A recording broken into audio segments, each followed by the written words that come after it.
এটা একটা দৃষ্টিনন্দন রাস্তা হচ্ছে। এখানে প্রোটেক্টিভ ওয়েল হবে, যেটা আমরা জিও ব্যাগ দিয়ে পুরা সাগরটাকে নষ্ট করে ফেলছি।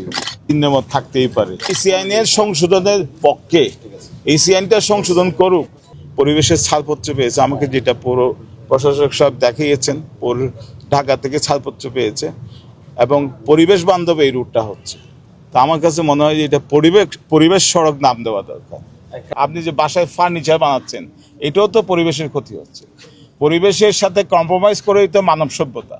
চিহ্নের মধ্যে থাকতেই পারে, এটা ওরা ওদের মতো করে। পরিবেশে তো অনেকে আবার দেখা যাচ্ছে যে পক্ষে বলতেছে। এটা একটা দৃষ্টিনন্দন রাস্তা হচ্ছে। এখানে প্রোটেক্টিভ ওয়েল হবে, যেটা আমরা জিও ব্যাগ দিয়ে পুরা সাগরটাকে নষ্ট করে ফেলছি জমি বাঁচাতে গিয়ে। এটা অনেকটা আমি দেখেছি 4 মিটার ভিতরে থেকে তুলতেছে প্রোটেক্টিভ ওয়াল। তাহলে আমার কাছে মনে হয় যে এটা হিসাবেও একটা কাজ দেবে। আপনার এই সমুদ্রের ভাঙন থেকেও রক্ষা করবে। এটা মাল্টিপারপাস কাজ করবে। একটা হলো যে সমুদ্রের ভাঙন থেকে রক্ষা করবে, আরেকটা হলো যে এটা দৃষ্টিনন্দন সড়ক হবে, এখানে পর্যটকরা আসবে। আরেকটা হবে যে আপনার ট্রাফিক, একটা যে আমরা যে ওই কলাতলি রোডে যে অনেক ট্রাফিক জ্যাম হয়, এই জ্যাম থেকেও আমার রক্ষা হবে।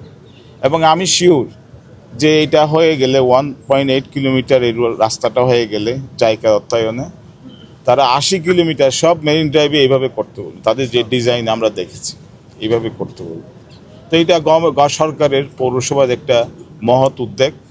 এবং এই যে এখানে ময়লা ফেলে তার জায়গাটা খুব সুন্দর হবে, দৃষ্টিনন্দন। পরিবেশ তো মানুষের জন্য, পরিবেশের সাথে কম্প্রোমাইজ করে আমাদের আগাতে হবে। এই যে আপনারা মোটরসাইকেল চালান, এটাও তো পরিবেশ নষ্ট হয়। এই যে ফার্নিচার, গাছ কেটেই তো ফার্নিচার করেন। তো মানুষের সভ্যতা আগানোর জন্য তো পরিবেশ দরকার, পরিবেশের সাথে কম্প্রোমাইজ করা দরকার। রাস্তা যে মেরিন ড্রাইভ রোড হয়েছে, সবাই যাচ্ছে।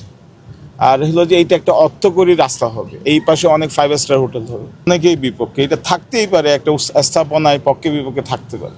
তাদের উদ্দেশ্যে বলার কিছুই নেই। তবে তারা পৌরসভার সাথে যোগাযোগ করে, অনেকেই বলছে এটা সাগর দিয়ে যাচ্ছে, আসলে তো তাই না। অ্যালাইনমেন্ট সোজা, ডেস্টিনি দিয়ে আপনার যেভাবে রাস্তা আছে ওইভাবে গিয়ে ঠেকবে আপনার ওই সুগন্ধা কলাতলি মোড়ে। তা আমি তো সোজাই দেখলাম। এসি আইনের সংশোধনের পক্ষে, এসি আইনটা সংশোধন করুক। আমরা এসি আইনের বিরুদ্ধে না। যদি এটা আসলে রিসার্চ করে পাওয়া যায়, যে গবেষণা করে পাওয়া যায় যে এটাতে ইকোলজিক্যালি ক্রিটিক্যাল এরিয়া, তাহলে অবশ্যই সংরক্ষণ করা দরকার। কিন্তু এই গবেষণাপত্র জনসমক্ষে প্রকাশ করা হোক। কে এই গবেষণা করছে, কেন করছে, কি কারণে করছে, এটাতে আন্তর্জাতিক, আমাদের যাতে অর্থনীতি বিকশিত না হয়, এটা যেন আন্তর্জাতিক ষড়যন্ত্র তো হতে পারে। এটাই আর কি। পরিবেশের ছাড়পত্র পেয়েছে, আমাকে যেটা পৌর প্রশাসক সাহেব দেখিয়েছেন, ঢাকা থেকে ছাড়পত্র পেয়েছে এবং পরিবেশ বান্ধব এই রুটটা হচ্ছে। তো আমার কাছে মনে হয় যে এটা পরিবেশ সড়ক নাম দেওয়া দরকার সেটা। তবে আমি বলবো তাদেরকে, যারা এই বিরোধিতা করছে, পৌরসভার সাথে বসলে, আমারও একটা ভুল ধারণা ছিল। পরে পৌর প্রশাসকের সাথে কথা বলে আমার মনে হলো যে না, ওনারা ঠিক আছে। দুইটা জিনিস বলা হচ্ছে, এটা ওদিকে যাওয়ার কারণে, কোন দিকে, অনেক পশ্চিম দিকে যাবে, ওই কারণে বালিয়ারি নষ্ট হবে এবং লতা পাতা এগুলো নষ্ট হবে। এই রাস্তাটা ওদিকে যাচ্ছে না। ওইখানে বোধহয় আপনার একটা ওই কাজ করার জন্য একটা স্থাপনা করছে এখানে, ওইটা করার কারণে ভুল বোঝাবুঝির সৃষ্টি হয়েছে। তারা মনে করছে যে এটা এখানে রাস্তা ওদিক দিয়ে যাবে, আসলে ওদিক দিয়ে না।